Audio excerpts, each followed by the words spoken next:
The gentlewoman from Massachusetts, Ms. Tsongas, is recognized for 3 minutes. Thank you, Mr. Speaker, and thank you to my colleague for yielding. I rise today in strong opposition to H.R. 161, the so-called Natural Gas Pipeline Permitting Reform Act. My home state of Massachusetts, like many areas around the country, faces serious energy challenges. We need careful and strategic long-term planning in order to lower energy prices and increase reliability. And increasing access to additional sources of natural gas could help address some of New England's energy challenges, including energy prices, which have historically been above the national average. However, this legislation would move us in the wrong direction. This bill would force FERC to rush decision-making, including environmental reviews and assessments of the need for natural gas, while also hobbling decisions regarding the appropriate size of the proposed pipeline. It would turn FERC into a super permitting agency, an authority that FERC neither wants nor has the expertise to carry out.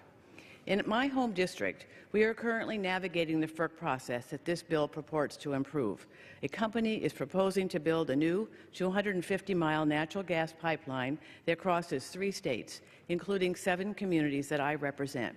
I have heard from hundreds of my constituents expressing their concerns with this project. Construction of the pipeline could jeopardize local wildlife and will impact both state and federally designated conservation lands, as well as Massachusetts' scarce farmland. Thanks to extensive public review and input, the pipeline route has already been adjusted to minimize some of the environmental impacts. But there are still many outstanding concerns that deserve careful scrutiny. The proposed route still passes through local farmland, parks, wildlife management areas, wetlands, near schools, and across drinking water supplies. My constituents have been grateful for a process that has given them the time to provide input. This bill would short-circuit that process and shortchange my constituents' right to be heard. I proposed an amendment to this legislation with my colleague, Mr. McGovern, that would exempt any pipeline from the arbitrary timelines established in the bill if the proposed route crosses federal, state, or local land designated for conservation or recreation. However, the majority blocked this simple amendment from coming to the floor and receiving an up or down vote. In Massachusetts, we have a long-standing history of preserving natural habitats and protecting open spaces for the public benefit, and we have invested significant public resources towards these goals.